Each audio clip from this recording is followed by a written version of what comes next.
നമുക്കിന്ന് ദാനിയേലിൻ്റെ പുസ്തകം അതിൻ്റെ 4-ാം അധ്യായം ഒന്ന് നോക്കാം.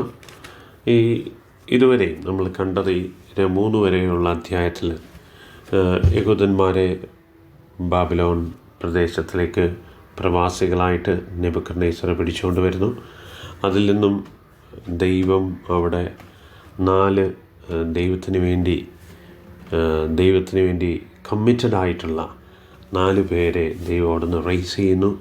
നമുക്കറിയാം ദാനിയേലിൻ്റെ 3 സുഹൃത്തുക്കൾ ശദ്രക്ക്, മേശക്ക്, അബേദ്നെഗോ. അവർ ദൈവം വളരെ അത്ഭുതകരമായിട്ട് 1-ാം അധ്യായത്തിൽ തന്നെ അവർ രാജ്യസന്നിധിയിൽ ശുശ്രൂഷ ചെയ്യുവാൻ തക്കവണ്ണം ദൈവം അവരെ മറ്റുള്ളവരിൽ നിന്നും വ്യത്യസ്തരാക്കി രാജാവിൻ്റെ മുമ്പിൽ അവതരിപ്പിച്ചു. അങ്ങനെ രാജാവ് അവരെ ആ ഒരു സ്ഥാനത്തേക്ക് കിങ്സ് പേഴ്സണൽ സർവീസ്, അതായത് 1-ാം അധ്യായം 19-ാമത്തെ വാക്യത്തിൽ നമ്മൾ വായിക്കുന്നത്, so they entered the king's personal service. കാരണം he found them 10 times better than all magicians and conjurers who were in all Israel. അപ്പം അതുകൊണ്ടാണ് അവരെ വെറുതെ ആക്കിയതല്ല. അപ്പം ദൈവം അങ്ങനെ അവരെ ആക്കി എന്നുള്ളതാണ്. ദൈവം അതുപോലെ മനുഷ്യരെ ആക്കി. അപ്പം നമ്മളെപ്പോഴും ശ്രദ്ധിക്കേണ്ട ഒരു കാര്യം, തന്നിൽ ആശ്രയിക്കുന്ന ദൈവമക്കൾക്ക് ദൈവം തുണയാണ്, ദൈവം റെഫ്യൂജാണ്. ദൈവം നമുക്ക് വേണ്ട എല്ലാ കാര്യങ്ങളും, നമുക്ക് ആവശ്യമുള്ള കാര്യങ്ങൾ എല്ലാം ദൈവം സമയാസമയങ്ങളിൽ നടത്തിത്തരുമെന്നുള്ളതാണ് മറ്റൊരു വലിയ വസ്തുത. ഇനി നമ്മൾ 2-ാം അധ്യായത്തിലേക്ക് പ്രവേശിച്ചപ്പോഴാണല്ലോ രാജാവ് കണ്ട ആദ്യത്തെ സ്വപ്നം. വളരെ പ്രധാനപ്പെട്ടൊരു സ്വപ്നമാണ്. ഇന്നും നമ്മൾ ഈ ലോകത്തിൻ്റെ അവസാനത്തിലേക്ക് എത്തിയിരിക്കുന്ന നമുക്ക് പോലും വളരെ പ്രസക്തമേറിയ ഒരു സ്വപ്നം, നെബൂഖദ്നേസർ കണ്ട സ്വപ്നം, എന്നാൽ മറന്നുപോയ സ്വപ്നം. ആ സ്വപ്നത്തെ എന്താണെന്നറിയണം, അതിൻ്റെ വ്യാഖ്യാനം എന്താണെന്നറിയണമെന്നോർത്ത് നെബൂഖദ്നേസറിൻ്റെ ഹൃദയം വല്ലാതെ ഡിസ്റ്റർബ് ചെയ്തു, തൻ്റെ ഉറക്കത്തെ ബാധിച്ചു. നമ്മൾ കണ്ടു, ഇതെല്ലാം ദൈവത്തിൻ്റെ പ്രവർത്തനമാണ്. അങ്ങനെ ദൈവം അവിടെ ദാനിയേലിനോട് അവസരം ഒരുക്കുന്നു. ദാനിയേലിൽ ദൈവകൃപയാൽ ദാനിയേൽ എന്ത് ചെയ്തു? ദാനിയേൽ അവിടെ സ്വപ്നം വിവരിച്ചു കൊടുക്കുന്നു, ദൈവത്തിന് മഹത്വവും കരയറ്റുന്നു. അങ്ങനെ രാജാവ് ദാനിയേലിൻ്റെ ദൈവത്തെയും മനസ്സിലാക്കിയിട്ട് ആ ദൈവത്തെ കുറിച്ച് താൻ പറഞ്ഞേക്കുന്ന ഒരു വാക്ക് ഇങ്ങനെയായിരുന്നു. അതിൻ്റെ 2-ാം അധ്യായത്തിൻ്റെ 47-ാമത്തെ വചനം, നീ ഈ രഹസ്യം വെളിപ്പെടുത്തുവാൻ പ്രാപ്തനായതുകൊണ്ട് നിങ്ങളുടെ ദൈവം ദേവാദി ദൈവവും രാജാദി കർത്താവും രഹസ്യങ്ങളെ വെളിപ്പെടുത്തുന്നവനും ആകുന്നു സത്യമെന്ന് കൽപ്പിച്ചു. അവിടെയും ഉപയോഗിച്ച പദം ശ്രദ്ധിക്കുക, നിങ്ങളുടെ ദൈവം. ആ ദൈവം ദേവാദി ദൈവമാണ്, രാജാദി കർത്താവാണ്. അതിനേക്കാൾ മൂന്നാമതായിട്ട് പറഞ്ഞത് രഹസ്യങ്ങളെ വെളിപ്പെടുത്തുന്നവനും. അപ്പം ഇവിടെ വരെ എത്തി. ദൈവത്തെക്കുറിച്ചൊരറിവ്, സീക്രട്ടായിരിക്കുന്ന കാര്യത്തെ വെളിപ്പെടുത്തുന്ന ഒരു ദൈവമാണ് ദാനിയേലിൻ്റെ ദൈവം. ഇവിടെയും നെബൂഖദ്നേസർ ഒരു പേഴ്സണലായിട്ടുള്ള ഒരു എൻകൗണ്ടറിലേക്കോ അല്ലെ പേഴ്സണലായിട്ടുള്ള റിലേഷൻഷിപ്പിലേക്കോ ദൈവവുമായിട്ട് വരുന്നില്ല. പിന്നെയും എന്നാൽ ദൈവത്തെക്കുറിച്ച് അല്പമായിട്ട് തനിക്ക് മനസ്സിലാക്കുവാനായിട്ട് സാധിച്ചു. എന്നാൽ ഈ മനസ്സിലാക്കിയ അറിവ് തന്നെ ഒരിക്കലും രൂപാന്തരപ്പെടുത്തിയിട്ടില്ല എന്നുള്ളതായിരുന്നു 3-ാം അധ്യായം തെളിയിക്കുന്നത്. അധ്യായത്തിൽ താൻ വലിയൊരു വിഗ്രഹത്തെ ഉണ്ടാക്കി. ആ വിഗ്രഹത്തെ എല്ലാവരും നമസ്കരിക്കണമെന്ന് ആവശ്യപ്പെടുന്നു. അവിടെയും നമ്മൾ കാണുന്നു, ദാനിയേൽ അവിടെ ഇല്ലെങ്കിൽ പോലും ബാക്കി ദാനിയേലിൻ്റെ സുഹൃത്തുക്കളായ ശദ്രക്ക്, മേശക്ക്, അബേദ്നെഗോവിൻ്റെ വിശ്വാസ പ്രഖ്യാപനമാണ് ആ ഒരു ചാപ്റ്ററിൽ നമ്മൾ വായിക്കുന്നത്. പ്രഖ്യാപനം മാത്രമല്ല, അവിടെ ദൈവം അവരുടെ ഇടയിൽ ചെന്ന് അവരെ വിടുവിച്ച കാര്യം, അത് നെബൂഖദ്നേസറിനെ കുറേ കൂടി ചലിപ്പിക്കുവാനായിട്ടിടയായി. ആ ദൈവത്തെക്കുറിച്ച് കുറേ കൂടി അവർക്ക് മനസ്സിലാക്കുവാനായിട്ട്, അല്ലെങ്കിൽ നെബൂഖദ്നേസറിന് മനസ്സിലാക്കുവാനായിട്ട് സാധിച്ചു. നമ്മൾ ആ കാര്യങ്ങളെല്ലാം കണ്ടതാണ്. അവിടെയും നെബൂഖദ്നേസർ ഈ ദൈവത്തെക്കുറിച്ച് പറയുന്നത് 3-ന്റെ 28-ാമത്തെ വാക്യം വായിക്കുമ്പം, അപ്പോൾ നെബൂഖദ്നേസർ കൽപ്പിച്ചത്, ശദ്രക്കിൻ്റെയും മേശക്കിൻ്റെയും അബേദ്നെഗോവിൻ്റെയും ദൈവം വാഴ്ത്തപ്പെട്ടവൻ, തന്നിൽ ആശ്രയിക്കുകയും സ്വന്തം ദൈവത്തെ അല്ലാതെ വേറൊരു ദൈവത്തെയും സേവിക്കുകയോ നമസ്കരിക്കുകയോ ചെയ്യാതിരിക്കാൻ തക്കവണ്ണം രാജകൽപ്പനയോട് മറുത്ത് തങ്ങളുടെ ദേഹത്തെ ഏൽപ്പിച്ചു കൊടുക്കുകയും ചെയ്ത തൻ്റെ ദാസന്മാരെ അവൻ സ്വദൂതനെ അയച്ച് വിടുവിച്ചിരിക്കുന്നുവല്ലോ. ദൈവത്തെക്കുറിച്ച് കുറച്ചുകൂടി ഒരു ഐഡിയ നെബൂഖദ്നേസറിന് കിട്ടിത്തുടങ്ങി. ദൈവത്തിൽ ആശ്രയിക്കുന്ന ഏത് വ്യക്തിയാണെങ്കിലും കൊള്ളാം, ആ വ്യക്തിയെ ഈ ജീവനുള്ള ഏകസത്യ ദൈവത്തെ വിശ്വസിക്കുന്ന ഏവനെയും ദൈവം അവിടെ ഇറങ്ങി വന്ന് വിടിവിക്കുന്ന ഒരു ദൈവമെന്നും കൂടി നെബൂഖദ്നേസറിന് മനസ്സിലായി. എന്നാലും നെബൂഖദ്നേസർ മാനസാന്തരപ്പെട്ടിട്ടില്ല എന്നുള്ളത് നമുക്ക് അടുത്ത അധ്യായം തെളിയിക്കുന്നതാണ്. അതാണ് ഇന്ന് നമ്മൾ പഠിക്കാനായിട്ട് പോകുന്നത്. എന്നാൽ ഇവിടെ ഒരു ഇൻട്രസ്റ്റിംഗ് ആയിട്ടുള്ളൊരു കാര്യമെന്ന് പറയുന്നത്, ഈ 4-ാം അധ്യായം ഒരു അധ്യായത്തിലൂടെ നമുക്ക് മനസ്സിലാക്കാൻ പറ്റും ഈ നെബൂഖദ്നേസർ തിരിഞ്ഞ് ഈ കർത്താവിനെ പേഴ്സണലായിട്ട് കർത്താവിനെ വിളിക്കുന്ന ഒരു രാജാവായിട്ട് നമുക്ക് കാണുവാനായിട്ട് സാധിക്കും. ഇനിയും ഇതിൻ്റെ ഒരു ബാക്ക്ഗ്രൗണ്ടിനെ കുറിച്ച് പറയുകയാണെങ്കിൽ, ഈ 3 അധ്യായം കഴിഞ്ഞ് 1, 2, 3 അധ്യായം കഴിഞ്ഞിട്ട് നാളുകൾക്ക് ശേഷം രചിക്കപ്പെട്ട ഒരു കാര്യമാണ് ഈ 4-ാം അധ്യായം എന്ന് പറഞ്ഞാൽ നാളുകൾ കഴിഞ്ഞിട്ട് സംഭവിക്കുന്ന ഒരു സംഭവം. അപ്പോഴത്തേന് തന്നെ ദാനിയേലിനും കുറേ പ്രായമായി. അപ്പം അങ്ങനെ ഇരിക്കുന്ന ഒരു സമയത്താണ് ഈ ഒരു ചാപ്റ്റർ, ഏതാണ്ടോ ആ ഒരു കാലയളവിലാണ് ഈ ചാപ്റ്റർ എഴുതുന്നത്. മാത്രമല്ല, ഇത് നമ്മൾ വായിക്കുമ്പോൾ ഈ 4-ാം അധ്യായം ദാനിയേലല്ല എഴുതുന്നത്. യഥാർത്ഥത്തിൽ ഇത് നെബൂഖദ്നേസറിൻ്റെ തന്നെ സാക്ഷ്യമായിട്ട് നെബൂഖദ്നേസർ തന്നെ എഴുതുന്നതായിട്ട് തന്നെയാണ് നമുക്കിത് 4-ാമത്തെ അധ്യായം വായിച്ചു തുടങ്ങുമ്പോൾ നമുക്ക് മനസ്സിലാവുന്നത്. നമുക്ക് 1-ാമത്തെ വാക്യം വായിക്കാം. നെബൂഖദ്നേസർ രാജാവ് സർവ്വഭൂമിയിലും പാർക്കുന്ന സകല വംശങ്ങൾക്കും ജാതികൾക്കും ഭാഷക്കാർക്കും എഴുതുന്നത്. അപ്പോൾ ഇതാരാ എഴുതുന്നത്? നെബൂഖദ്നേസറാണ്. നെബൂഖദ്നേസർ സകല ലോകത്തിനും ഇത് എഴുതുകയാണ്. കാരണം അന്നത്തെ സൂപ്പർ പവറായിരിക്കുന്നത് ബാബിലോൺ രാജ്യമാണ്, ബാബിലോൺ എംപയറാണ്. അപ്പം ഈ എംപയറിലുള്ള ഭരണാധികാരിയായ ചക്രവർത്തിക്ക് ഈ ദേശക്കാരോട് മൊത്തം പറയാനായിട്ടുള്ളത് തൻ്റെ ഒരു സാക്ഷ്യമാണ്. താൻ എങ്ങനെയാണ് സത്യദൈവത്തെ കണ്ടെത്തിയത്. 3-ാം അധ്യായത്തിലുള്ള ആ കണ്ട അനുഭവം കൊണ്ടൊന്നുമല്ല, അതിന് ശേഷം ഒരു കാര്യം സംഭവിച്ചു. അതാണ് തൻ്റെ ഈ സാക്ഷ്യത്തിലൂടെ എഴുതുന്നത്. അപ്പോൾ നമുക്ക് ഈ ഒരു ബാക്ക്ഗ്രൗണ്ട് നമുക്ക് വേണം. 3-ാം അധ്യായം കഴിഞ്ഞ് 4-ാം അധ്യായത്തിലേക്ക് സ്വിച്ച് ചെയ്യുമ്പോൾ ഒരു സമയങ്ങളുടെ വ്യത്യാസമുണ്ടെന്നും കൂടി നമുക്കൊരു ഓർമ്മയിലുണ്ടാവണം. പെട്ടെന്ന് തന്നെ സംഭവിക്കുന്ന ഒരു കാര്യമല്ല 4-ാം അധ്യായത്തിൽ എഴുതി വച്ചിരിക്കുന്നത്. നമുക്ക് അങ്ങനെയാണത് പറഞ്ഞു തുടങ്ങുന്നത്, as A testimony of Nebuchadnezzar. അപ്പോൾ നമുക്ക് 2-ാമത്തെ വാക്യത്തിൽ, അത്യുന്നതനായ ദൈവം എന്നിൽ പ്രവർത്തിച്ച അടയാളങ്ങളും അത്ഭുതങ്ങളും പ്രസിദ്ധമാക്കുന്നത് നന്നെന്ന് എനിക്ക് തോന്നിയിരിക്കുന്നു. എത്രയോ പേഴ്സണൽ ടെസ്റ്റിമണിയാണ്. അതായത് തനിക്ക് വല്ലവരിലും കണ്ട കുറേ കാര്യങ്ങൾ പറയുന്നതല്ലായിരുന്നു തൻ്റെ സാക്ഷ്യം. ഇന്ന് നമ്മൾ ആലോചിക്കണം, ഒരു ജാതീയ രാജാവ് സർവശക്തനായ ദൈവത്തെക്കുറിച്ച് ഇങ്ങനെ പറയുകയാണ്. ഇങ്ങനെ പറയുമ്പോൾ ആ പറയുന്നത് വല്ലവരുടെയും സാക്ഷ്യമല്ല, വല്ലവരെയും ദൈവം നടത്തിയ കാര്യത്തെക്കുറിച്ചല്ല, ദൈവം തന്നിൽ, അതെങ്ങനെ ദൈവം എന്നിൽ പ്രവർത്തിച്ച അടയാളങ്ങളും അത്ഭുതങ്ങളും പ്രസിദ്ധമാക്കുന്നത് നന്നെന്ന് എനിക്ക് തോന്നിയിരിക്കുന്നു. അവൻ്റെ അടയാളങ്ങൾ എത്ര വലിയവ, അവൻ്റെ അത്ഭുതങ്ങൾ എത്ര ശ്രേഷ്ഠമായവ. അവൻ്റെ രാജ്യത്വം എന്നേക്കുമുള്ളത്, രാജ്യത്വവും അവൻ്റെ ആധിപത്യവും തലമുറ ഉള്ളതാകുന്നു. നമ്മൾ ഈ വാക്യങ്ങളിലൂടെ നമ്മൾ നോക്കുമ്പോൾ പെട്ടെന്ന് രാജാവിൻ്റെ ടോണൊക്കെ മാറുവാണ്. രാജാവിന് സ്വയമായിട്ട് പുകഴാനൊന്നും വരുന്നില്ല.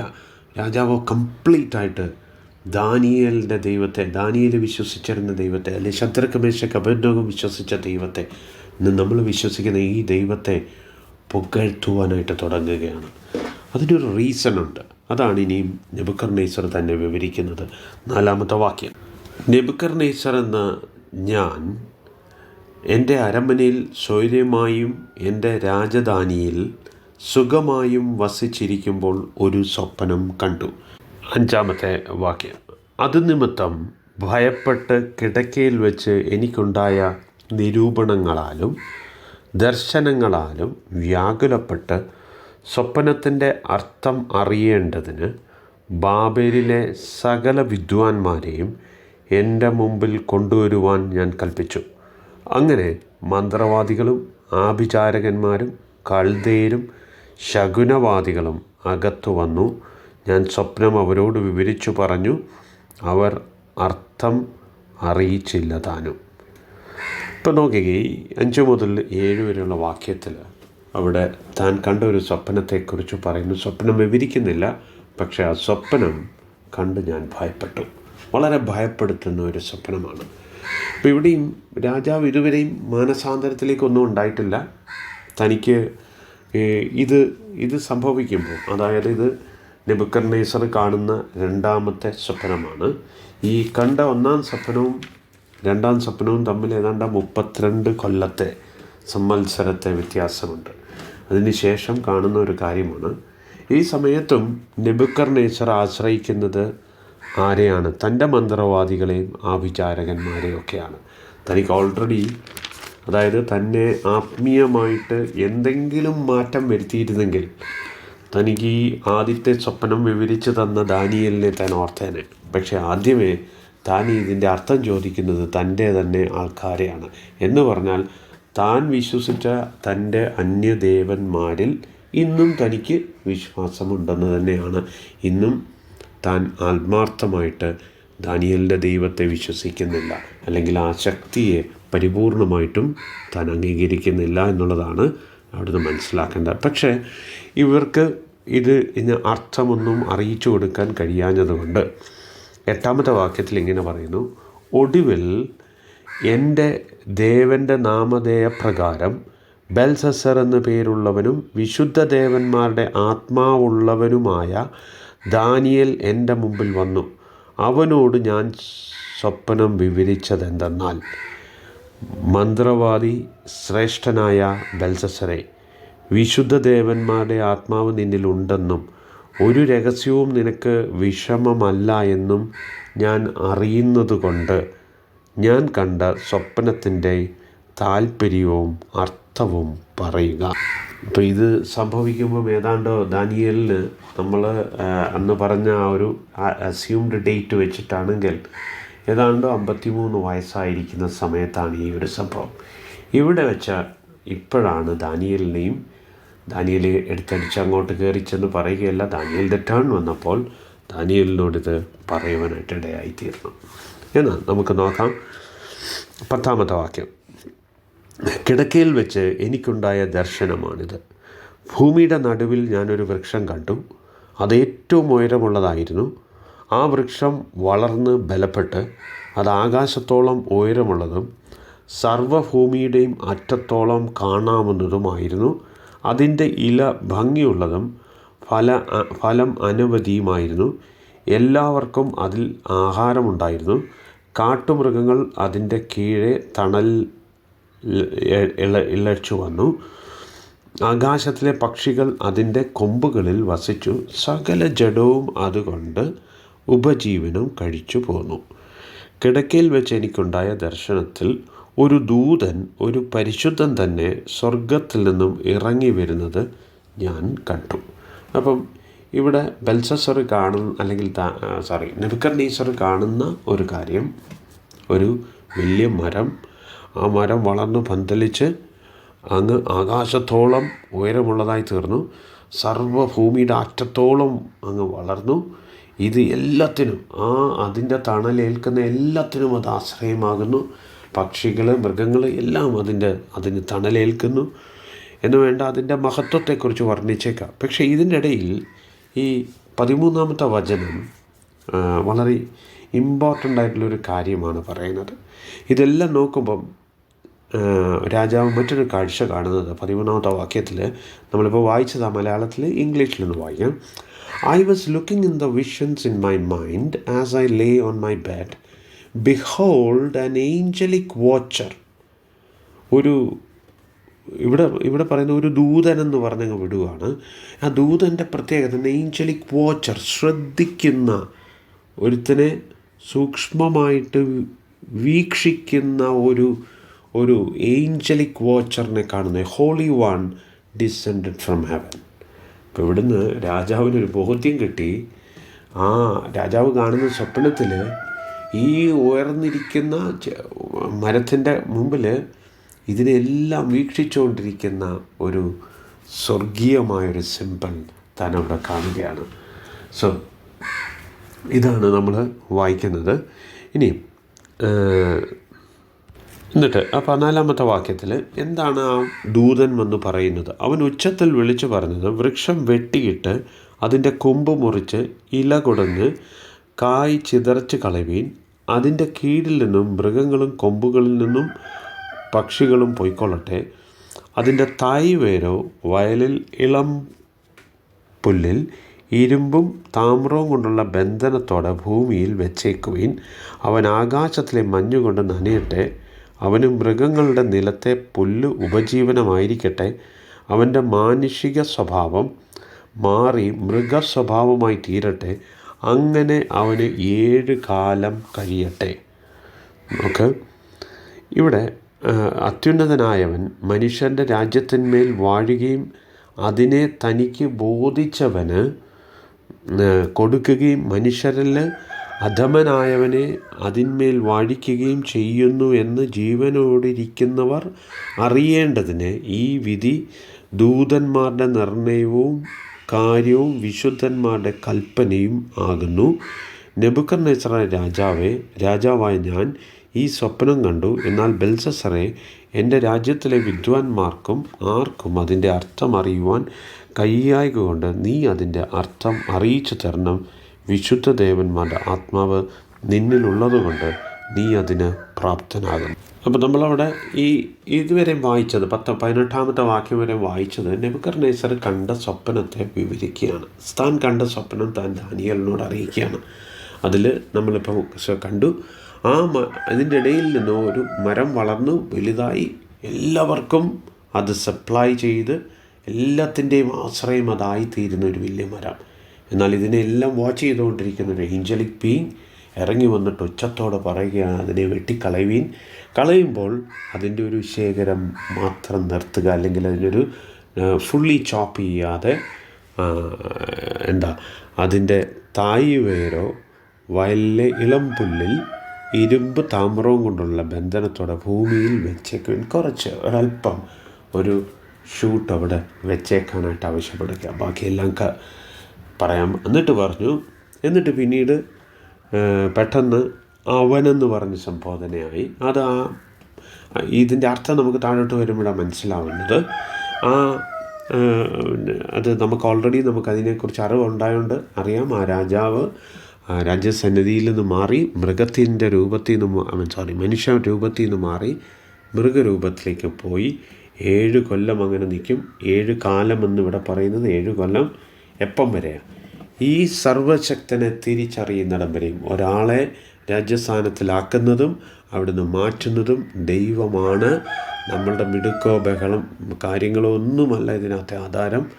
ഇത് മനസ്സിലാക്കുന്നിടം വരെയും ഈ രാജാവ് ഇങ്ങനെ തന്നെ കഴിയും എന്നാണ് അവിടെ വ്യക്തമാക്കുന്നത്. നമുക്കിനി ദാനിയേലിൻ്റെ ഇൻ്റർപ്രിട്ടേഷനിലേക്ക് നോക്കാം.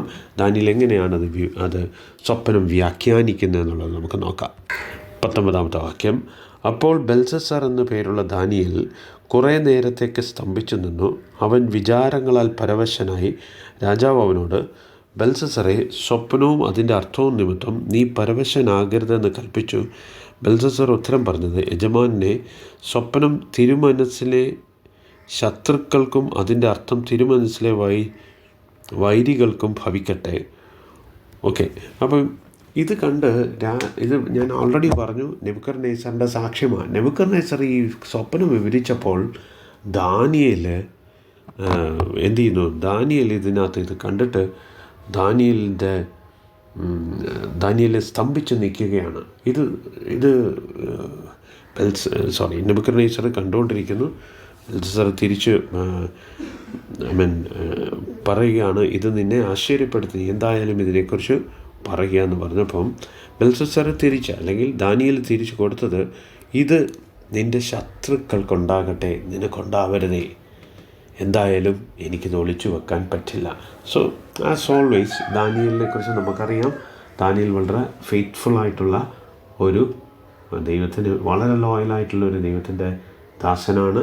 അപ്പോൾ ദൈവത്തിൽ നിന്ന് കിട്ടിയ കൺവിക്ഷൻസ് ഇനി എന്തു തന്നെ ആയാലും, തൻ്റെ ജീവൻ പോകേണ്ടി വന്നാലും അത് രാജാവിനെതിരാണെങ്കിലും ശരി, അത് പറയുവാനുള്ള കോൺഫിഡൻസ് ദാനിയേലിന് ദൈവം കൊടുത്തു. ദാനിയേലിന് പറയുകയാണ്, വളർന്ന് ബലപ്പെട്ടതും ആകാശത്തോളം ഉയരമുള്ളതും ഭൂമിയിൽ എല്ലായിടത്തും നിന്ന് കാണുന്നതും ഭംഗിയുള്ള ഇലയും അനവധി ഫലവും എല്ലാവർക്കും ആഹാരവും ഉള്ളതും കീഴെ കാട്ടുമൃഗങ്ങൾ വസിച്ചതും കൊമ്പുകളിൽ ആകാശത്തിലെ പക്ഷികൾക്കും പാർപ്പിടമുണ്ടായിരുന്നതുമായി കണ്ട വൃക്ഷം രാജാവേ, ആ വൃക്ഷം അവിടുന്നാകുന്നു. വർദ്ധിച്ച് ബലവാനായി തീർന്നിരിക്കുന്ന തിരുമേനി തന്നെ. ആ രാജാവ് അപ്പം ഇന്ന് ഈ ഒരു പോയിൻ്റ് എന്ന് പറഞ്ഞ് 32 കൊല്ലമായപ്പം രാജാവ് അയാളുടെ ഗ്ലോറിയുടെ ഏറ്റവും മഹത്വത്തിലായി. അങ്ങനൊരു മഹത്വത്തിലായി നിൽക്കുന്ന സമയം, ആ മഹത്വത്തിലായി നിൽക്കുന്ന സമയമാണ്. ആ സമയത്ത് പറയുകയാണ്, നീയാണ് ആ വൃക്ഷം. പക്ഷേ അടുത്ത വേർഡിൽ തിരുമേനി തന്നെ തിരുമനസ്സിലെ മഹത്വം വർദ്ധിച്ച് ആകാശം വരെയും ആധിപത്യം ഭൂമിയുടെ അറുതി വരെയും എത്തിയിരിക്കുന്നു. ഒരു ദൂതൻ, ഒരു പരിശുദ്ധൻ തന്നെ സ്വർഗത്തിൽ നിന്ന് ഇറങ്ങി വന്നു. 23-ാമത്തെ വചനം. ഇനിയും ദാനിയേൽ വിവരിക്കുകയാണ്. 23-ാമത്തെ വചനം. In that king saw an angelic watcher, a holy one descending from heaven and saying. അപ്പോൾ ഇവിടെയും ഒരു ദൂതൻ, ഒരു പരിശുദ്ധൻ തന്നെ സ്വർഗത്തിൽ നിന്നും ഇറങ്ങി വരുന്നു. അപ്പോൾ അയാളെ വിളിച്ചിരിക്കുന്ന പേര് ഇംഗ്ലീഷിലാണ് കുറേ കൂടി അർത്ഥമാകുന്നത്. An angelic watcher, one who watches. അപ്പോൾ ഇതൊരു വലിയ ട്രൂത്താണ്. നമ്മൾ ഈ ലോകത്തിൽ എന്ത് സംഭവിക്കുമ്പോഴും നമ്മൾ ലോകത്തിലെ മനുഷ്യർ പെരുമാറുന്നത് പോലെ അടിയും വഴക്കിനും ഉണ്ടാക്കാനൊന്നും പോകാനല്ല. നമ്മൾ മനസ്സിലാക്കേണ്ട ഇങ്ങനൊരു ദൈവമുണ്ട്, എ ഗോഡ് ഹു വാച്ചസ്. എല്ലാവരും ശ്രദ്ധിക്കുന്ന ഒരു ദൈവം. ആ ദൈവത്തിൽ നമ്മൾ വിശ്വസിക്കുക എന്നുള്ളത്, നമ്മൾ വിശ്വസിക്കുന്നവരാ, ആ ദൈവത്തിൻ്റെ മക്കളാണ് നാം. അപ്പോൾ നമ്മുടെ ലൈഫിൽ ആ ദൈവം അനുവദിക്കാതെ ഒന്നും സംഭവിക്കുന്നില്ല. സോ ഇത് നമ്മളെ ഒരുപാട് ധൈര്യപ്പെടുത്തേണ്ട ഒരു കാര്യമാണ്. നമുക്ക് ആ 23-ാമത്തെ വാക്യം വായിക്കാം. ആ ഒരു ദൂതൻ, ഒരു പരിശുദ്ധൻ തന്നെ സ്വർഗത്തിൽ നിന്ന് ഇറങ്ങി വന്ന് വൃക്ഷത്തെ വെട്ടിയിട്ട് നശിപ്പിച്ചു കളയുവിൻ, എങ്കിലും അതിൻ്റെ തായ്വേര് വയലിലെ ഇളം പുല്ലിൽ ഇരുമ്പും താമ്രവും കൊണ്ടുള്ള ബന്ധനത്തോടുകൂടെ ഭൂമിയിൽ വെച്ചേക്കുവിൻ. അവൻ ആകാശത്തിലെ മഞ്ഞുകൊണ്ട് നനയട്ടെ. അവർ 7 കാലം കഴിയുന്നവരെയും അവൻ്റെ ഉപജീവനം കാട്ടുമൃഗങ്ങളോടുകൂടെ ആയിരിക്കട്ടെ എന്നിങ്ങനെ പറയുന്നത് രാജാവ് കൊണ്ടുവല്ലോ. രാജാവേ, അതിൻ്റെ അർത്ഥം ഇതാകുന്നു: എൻ്റെ യജമാനനായ രാജാവിൻ്റെ മേൽ വരുന്ന അത്യുന്നതനായവൻ്റെ വിധി ഇത് തന്നെ. അത് പറയുന്നതിന് അവിടെ ഒരു ധൈര്യക്കുറവുമില്ലാതെ താൻ അവിടെ നെബൂഖദ്നേസറിനോട് പറയുകയാണ്. അതെ, സ്വർഗത്തിൽ നിന്നൊരു ദൂതൻ, ഒരു വാച്ചർ, ഏഞ്ചലിക് വാച്ചർ, അവൻ താഴെ വന്നിട്ട് അവനൊരു പ്രഖ്യാപനം നടത്തി. രാജാവെ, അങ്ങയെക്കുറിച്ച് അങ്ങ് ഇന്ന് ഏറ്റവും അത്യുച്ചകോടിയിലിരിക്കുകയാണ്. ഇവിടെ നിന്ന് നിന്നെ താഴെ ഇറക്കും ദൈവം. 7 കൊല്ലം 7 സംവത്സരം നീ തിരുമേനിയെക്കുറിച്ച് വരുന്ന, അപ്പം 7 സംവത്സരം നീ മൃഗപ്രായനാകും എന്ന് പറഞ്ഞ് ആ സ്വപ്നത്തിൻ്റെ കാര്യത്തെക്കുറിച്ച് ദാനിയേൽ പറയുകയാണ്. ഇത് അങ്ങേക്ക് നേരെയുള്ള ദൈവത്തിൻ്റെ ന്യായവിധിയാണ്. അപ്പം തിരുമേനിയെ മനുഷ്യരുടെ ഇടയിൽ നിന്നും നീക്കിക്കളയുകയും തിരുമനസ്സിലെ വാസം കാട്ടുമൃഗങ്ങളോടെ ആകും. തിരുമേനിയെ കാളയെപ്പോലെ പുല്ലു തീറ്റും. തിരുമേനി ആകാശത്തിലെ മഞ്ഞുകൊണ്ട് നനയും. മനുഷ്യൻ്റെ രാജ്യത്തിന്മേൽ അത്യുന്നതനായവൻ വാഴുകയും അതിനെ തനിക്ക് ബോധിച്ചവന് കൊടുക്കുകയും ചെയ്യുന്നു എന്ന് തിരുമനസ്സുകൊണ്ട് അറിയുന്നിടം വരെയും 7 കാലം കഴിയും. ഇത് കഴിയുന്നിടം വരെയും രാജാവെ, അവിടുന്ന് മനുഷ്യ വിധിയിൽ നിന്ന് മാറി മൃഗതുല്യനായി മാറും. നിനക്കൊരിക്കലും നിൻ്റെ പാലസിൽ നിനക്ക് സ്ഥാനമുണ്ടാകുകയില്ല. നീ അവിടുന്ന് താഴെ ഇറങ്ങേണ്ടതായിട്ട് വരും. നീ മൃഗത്തിന് തുല്യനായി മാറും. മൃഗത്തെ പോലെ നീ പുല്ല് കഴിക്കുന്നവനായി തീരും. എത്ര ഷാർപ്പായിട്ട് അവിടെ വേർഡ് വരുന്നത്. സോ ഇവിടെ എന്ത് മനസ്സിലാക്കുന്നവരെ, അതായത് ഒരുത്തനെ രാജസ്ഥാനത്തിലാക്കുന്നത് ദൈവമാണ്, അവിടുന്ന് മാറ്റുന്നത് ദൈവമാണ്. അപ്പോൾ ഈ ഒരു തിരിച്ചറിവ് നിനക്കുണ്ടാവണം. നീ ഇപ്പം എന്താ വിചാരിച്ചേക്കുന്നത്, ഇതെല്ലാം എൻ്റെ മിടുക്ക് കൊണ്ട് ഞാൻ സമ്പാദിച്ച് നേടി.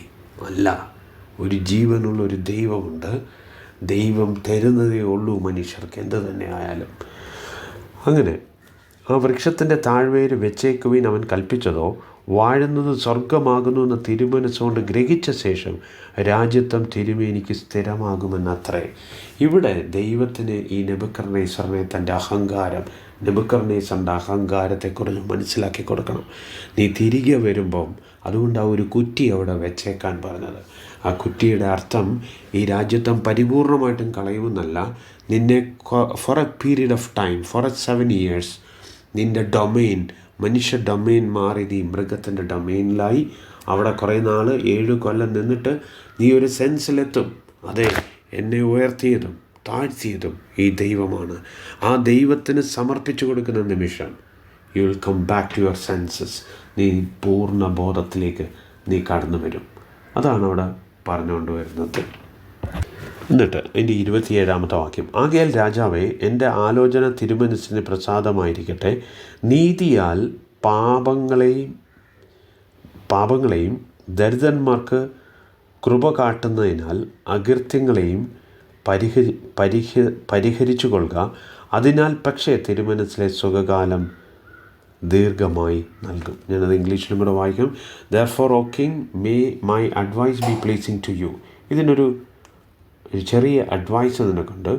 Break away now from your sins by doing righteousness and from your iniquities by showing mercy to the poor, in case there may be a prolonging of your prosperity. നിൻ്റെ സമൃദ്ധി വർദ്ധിക്കുവാൻ അല്ലെങ്കിൽ കുറെ കൂടി ദീർഘമാകുവാൻ ദൈവം അവിടെ ഒരു സൊല്യൂഷൻ പറഞ്ഞു കൊടുത്തു. എന്താ, നീ സ്റ്റോപ്പ് സിന്നിങ്, പാപം നിർത്തി നീതി ചെയ്യുക,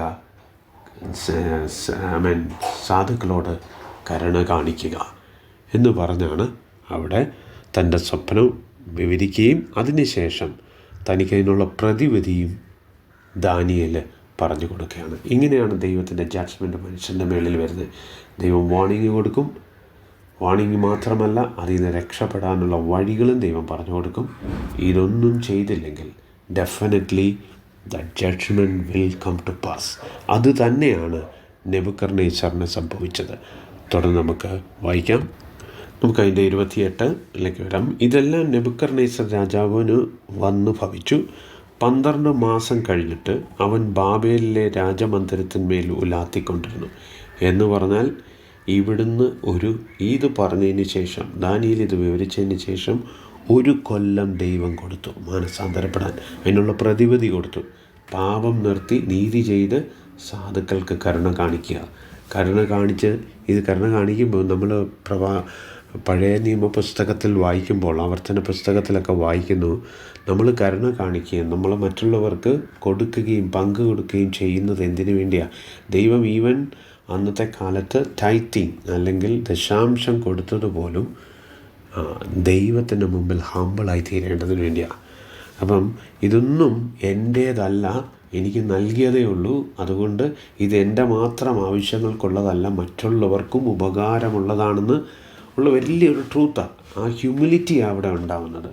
പക്ഷേ ഈ ഹ്യൂമിലിറ്റി ഒന്നും ഈ 1 കൊല്ലം കൊണ്ട് താൻ പഠിച്ചില്ല. പിന്നെ എന്താ തനിക്ക് മനസ്സിലായി? നമുക്ക് ആ 29ാമത്തെ വാക്യം വായിക്കുമ്പോൾ മനസ്സിലാവും. 12 മാസം കഴിഞ്ഞിട്ട് അവൻ ബാബേലിലെ രാജമന്ദിരത്തിന്മേൽ ഉലാത്തിക്കൊണ്ടിരിക്കുന്നു. ഇത് ഞാൻ എൻ്റെ ധനമാഹാത്മ്യത്താൽ എൻ്റെ പ്രതാപ മഹത്വത്തിനായിട്ട് രാജധാനിയായി പണിത മഹതിയാം ബാബേൽ അല്ലയോ എന്ന് രാജാവ് പറഞ്ഞു തുടങ്ങി. നോക്കിയേ, തൻ്റെ മാറ്റം എന്താണ്? ഇത് എൻ്റെ ശക്തി കൊണ്ടും എൻ്റെ മിടുക്കുകൊണ്ടും ഞാൻ ഉണ്ടാക്കിയെടുത്ത ഭരണകൂടം. നോക്ക്, എവിടെയാണ് തനിക്ക് മാറ്റമുണ്ടായത്? ഒരു മാറ്റവും ഉണ്ടായില്ല. ഈ വാക്ക് രാജാവിൻ്റെ വായിലിരിക്കുമ്പോൾ തന്നെ സ്വർഗത്തിൽ നിന്നൊരു ശബ്ദമുണ്ടായതെന്തെന്നാൽ, നെബൂഖദ്നേസർ രാജാവേ, നിന്നോടിത് കൽപ്പിക്കുന്നു, രാജ്യത്വം നിന്നെ വിട്ട് നീങ്ങിയിരിക്കുന്നു. ദൈവം പറഞ്ഞ എക്സാക്ട്ലി അത് തന്നെ സംഭവിച്ചു. That is the judgment. ഇത് രാജാവേ, ദാനിയേൽ പറഞ്ഞത് കുറച്ച് മുമ്പേ നമ്മൾ വായിച്ച്, രാജാവേ ഇത് ദൈവസന്നിധിയിൽ വരുന്ന അങ്ങേക്കെതിരെയുള്ള വിധിയാകുന്നു. ഈ വിധി ഇവിടെ after 12 months, exactly after 1 year, 1 കൊല്ലം കഴിഞ്ഞപ്പം ഇത് വന്ന് സംഭവിക്കുകയാണ്. നിന്നെ മനുഷ്യരുടെ ഇടയിൽ നിന്ന് നീക്കിക്കളയും. 32 വചനം, നിൻ്റെ പാർപ്പ് കാട്ടിലെ മൃഗങ്ങളോടുകൂടെ ആയിരിക്കും. നിന്നെ കാളയെപ്പോലെ പുല്ലുതീറ്റും അത്യുന്നതനായവൻ മനുഷ്യൻ്റെ രാജ്യത്തിന്മേൽ വാഴുകയും. ഇത് 3ാമത്തെ തവണ വീണ്ടും ഈ പാസേജിൽ ഇത് വരുന്നത്. എന്താണ്? അത്യുന്നതനായവൻ മനുഷ്യരുടെ രാജ്യത്തിന്മേൽ വാഴുകയും. നമ്മളിത് നെബൂഖദ്നേസറിന് പറ്റിയ ഒരു തെറ്റെന്നുള്ള നിലയിൽ പഠിക്കാതെ നമ്മുടെ ഓരോരുത്തരുടെയും ലൈഫിൽ നമ്മൾ മനസ്സിലാക്കണം, നമ്മുടെ മേളിൽ ഏതൊക്കെ അധികാരങ്ങളുണ്ടെങ്കിലും ഈ അധികാരത്തെ വെക്കുന്നത് ദൈവമാണ്. അതിൻ്റെ മേളിൽ വാഴുന്നവനാണ് നമ്മുടെ ദൈവം, സ്വർഗസ്ഥനായ ദൈവം. അപ്പം നമുക്ക് ആ ഒരു ബോധം, അല്ലാതെ ഭരണാധികാരിക്കും എതിരെ സംസാരിക്കുക, അവർക്കെതിരെ യുദ്ധം ചെയ്യുക, ഇതൊന്നും ദൈവമക്കൾക്ക് ചേർന്നതല്ല. ഇവിടെ ഈ ട്രൂത്താണ് അവിടെ പഠിപ്പിക്കുന്നത്. എന്ന് നീ അറിയുന്നവരെ നിനക്ക് 7 കാലം കഴിയും. ഉടൻ തന്നെ ആ വാക്ക് നെബൂഖദ്നേസറിന് നിവൃത്തിയായി. അവനെ മനുഷ്യരുടെ ഇടയിൽ നിന്ന് നീക്കിക്കളഞ്ഞു. അവൻ്റെ രോമം കഴുകൻ്റെ തൂവൽ പോലെയും അവൻ്റെ നഖം പക്ഷിയുടെ നഖം പോലെയും വളർന്നതുവരെ അവൻ കാള എന്ന പോലെ പുല്ലു തിന്നുകയും അവൻ്റെ ദേഹം ആകാശത്തിലെ മഞ്ഞുകൊണ്ട് നനയുകയും ചെയ്തു. ആ കാലം കഴിഞ്ഞ് നെബൂഖദ്നേസർ എന്ന ഞാൻ സ്വർഗത്തിലേക്ക് കണ്ണുകളുയർത്തി എൻ്റെ ബുദ്ധിയും എനിക്ക് മടങ്ങി വന്നു. അങ്ങനെ ഇരിക്കുന്ന സമയത്ത് ഞാൻ സ്വർഗത്തിലേക്ക് 7 കൊല്ലത്തിന് ശേഷം താൻ സ്വർഗത്തിലേക്ക് കണ്ണുയർത്തി ഞാൻ അത്യുന്നതനായവനെ വാഴ്ത്തി. അതേ, ഈ ദൈവത്തെ മുമ്പേ പറഞ്ഞത് കുറച്ച് നമ്മൾ 2-3 അധ്യായത്തിലൊക്കെ വായിച്ചതുപോലെ സ്വപ്നത്തെ വെളിപ്പെടുത്തുന്ന നിങ്ങളുടെ ദൈവം അല്ലേ, ദാനിയേലിൻ്റെ ദൈവം എന്ന് പറഞ്ഞ മനുഷ്യൻ ഇപ്പോഴിതാ പറയുകയാണ്, അത്യുന്നതൻ്റെ മുഖത്തേക്ക് താൻ നോക്കി അത്യുന്നതനെ വാഴ്ത്തി എന്നേക്കും ജീവിച്ചിരിക്കുന്നവനെ നമസ്കരിച്ച് ബഹുമാനിക്കുകയും ചെയ്തു. അവൻ്റെ ആധിപത്യം എന്നേക്കുമുള്ളത്, ആധിപത്യം അവൻ്റെ രാജ്യത്വം തലമുറയായുള്ളതല്ലോ. ഓക്കെ, എക്സാക്ട്ലി ദൈവം പറഞ്ഞ കാര്യം തന്നെ. അതായത് മനുഷ്യൻ്റെ രാജ്യത്തിൻ്റെ മേളിൽ ഭരിക്കുന്ന ഒരു ദൈവം. അവൻ സർവഭൂവാസികളെയും ന്യാസ്തിയായി അല്ലേ എണ്ണുന്നു. സ്വർഗീയ സൈന്യത്തോടും ഭൂവാസികളോടും ഇഷ്ടം പോലെ പ്രവർത്തിക്കുന്നു. അവൻ്റെ കൈ തടുക്കുവാനോ നീ എന്തു ചെയ്യുന്നു എന്ന് അവനോട് ചോദിക്കുവാനോ ആർക്കും കഴിയുകയില്ല. ഇത് ഏറ്റവും നന്നായിട്ട് അനുഭവപ്പെട്ട മനുഷ്യൻ തന്നെയാണ് സംസാരിക്കുന്നത്. അത്യുച്ചകോടിയിലെത്തിയപ്പോൾ താൻ വിചാരിച്ചു ഇതെല്ലാം തൻ്റെ കൈകൊണ്ട് നേടിയതാണെന്ന്. പക്ഷെ തന്നെ ദൈവം അവിടുന്ന് താഴ്ത്തിയപ്പോൾ തനിക്കൊരു കാര്യം മനസ്സിലായി, ഈ ലോകത്തിലുള്ള ഏത് വ്യക്തിയായാലും, ഞാനത് ഇംഗ്ലീഷിൽ വായിക്കാം, കുറേ കൂടി അർത്ഥമാകുന്നതാണ്. 35th verse, all the inhabitants of the earth are accounted as nothing. ഈ ഭൂമിയിലുള്ള എല്ലാ ജീവജാലങ്ങളും ഒന്നുമല്ല അങ്ങയുടെ മുമ്പിൽ. He does according to his will in the host of heaven and among the inhabitants of the earth. No one can ward off his hand or say to him, what have you done? ഒന്നും ചോദിക്കാൻ പറ്റില്ല. ആ നേരത്ത് തന്നെ എൻ്റെ ബുദ്ധി മടങ്ങി വന്നു. എൻ്റെ രാജ്യത്വത്തിൻ്റെ മഹത്വത്തിനായി എൻ്റെ മഹിമയും മുഖപ്രകാശവും മടങ്ങി വന്നു. എൻ്റെ മന്ത്രിമാരും മഹത്തുക്കളും എന്നെ അന്വേഷിച്ചു. ഞാൻ എൻ്റെ രാജ്യത്തിൽ യഥാസ്ഥാനപ്പെട്ടു. ശ്രേഷ്ഠ മഹത്വം എനിക്ക് അധികമായി സിദ്ധിച്ചു. വീണ്ടും ആ പഴയതിൽ നിന്ന് വലിയൊരു ഗ്രേറ്റ്നെസ് എനിക്കുണ്ടായി. പക്ഷേ ഉണ്ടായിക്കഴിഞ്ഞപ്പോൾ ഇത് ഞാൻ ഉണ്ടാക്കിയ മഹദീയം ബാബിലോൺ എന്നല്ല പറഞ്ഞത്. ശ്രദ്ധിക്കുക, 37ാമത്തെ വചനം ഇങ്ങനെ പറഞ്ഞ് അവസാനിപ്പിക്കുന്നത്, ഇപ്പോൾ നെബൂഖദ്നേസർ എന്ന ഞാൻ സ്വർഗസ്ഥനായ രാജാവിനെ സ്തുതിച്ച് പുകഴ്ത്തി ബഹുമാനിക്കുന്നു. എങ്ങനെയാണ്? I Nebuchadnezzar praise exalt and honour the king of heaven. അതായത് ഞാൻ ഇവിടെ ഒരു രാജാവായിട്ട് ദൈവമാക്കിയെന്നേ ഉള്ളൂ. ഇതിൻ്റെ മേളിൽ ഭരിക്കുന്ന ഒരു സ്വർഗസ്ഥനായ രാജാവുണ്ട്. And he is calling the God not as a God of ഡാനിയലിൻ്റെ ദൈവമെന്നോ ശദ്രക്ക് മേശക്കിൻ്റെ ദൈവമെന്നോ സ്വപ്നത്തെ വിവരിച്ചു തരുന്ന ദൈവമെന്നോ അല്ല. The king of heaven who rules the human realm. അതെ, ബഹുമാനിക്കുന്നു. അവൻ്റെ പ്രവൃത്തികളൊക്കെയും സത്യവും അവൻ്റെ വഴികൾ ന്യായവുമാകുന്നു. നിഗളിച്ചു നടക്കുന്നവരെ താഴ്ത്തുവാനും അവൻ പ്രാപ്തൻ തന്നെ.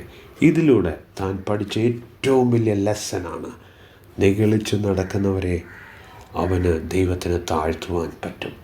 ഈ നെബൂഖദ്നേസറിൻ്റെ സാക്ഷ്യം അതിൻ്റെ കൺക്ലൂഷനായിട്ട് നെബൂഖദ്നേസർ തന്നെ എഴുതിയേക്കാണ്, ഇതാണ് ഞാൻ ദൈവത്തിൽ നിന്ന് പഠിച്ചത്. ഒന്ന്, ഞാൻ എത്ര വലിയ പ്രതാപത്തിലിരുന്നാലും എന്നെ അവിടെ ഉയർത്തി എത്തിക്കുന്നത് ദൈവമാണ്. അതിൻ്റെ ഭരണം മൊത്തവും സ്വർഗത്തിലെ ദൈവത്തിനാണ്. ആ ദൈവമാണ് ഭരിക്കുന്നത്. രണ്ട്, ഞാൻ എവിടെ ഇരുന്ന് നിഗളിച്ചാലും ശരി, ദൈവത്തിന് എന്നെ അവിടുന്ന് താഴെ ഇറക്കാൻ ഒരു നിമിഷം മതി. ഈ യാഥാർത്ഥ്യം മനസ്സിലാക്കി ഇത് ഇന്ന് വായിക്കുന്ന നമ്മുടെ ജീവിതത്തെയും നമ്മൾ ഒരുപാട് ചിന്തിക്കണം. നമ്മൾ ഏത് പൊസിഷനിലെത്തിയാലും നമ്മൾ ഓർക്കുക, നമ്മളെ ഇതുവരെയും എത്തിച്ചത് ദൈവമാണ്. ഒരിടത്തു പോലും നമ്മൾ പറയുവാൻ തുനിയരുത്, എൻ്റെ കയ്യും എൻ്റെ ബലവും എൻ്റെ ശക്തിയും എൻ്റെ സമയവും ഒക്കെ കൊണ്ട് ഞാനിത് നേടിയെടുത്തു എന്നല്ല. ദൈവം എനിക്ക് ദാനമായി തന്ന ശക്തി, ദൈവം എനിക്ക് തന്ന കഴിവുകൾ കൊണ്ട് ദൈവം എന്നെ ഇതിലേക്കൊക്കെ കൊണ്ടെത്തിച്ചു എന്നല്ലാതെ മറ്റൊന്നും പറയരുത്. എല്ലാ മഹത്വവും പുകഴ്ചയും ബഹുമാനവും ഈ ദൈവത്തിന് കൊടുക്കുവാൻ ദൈവം നമ്മളെ സഹായിക്കട്ടെ.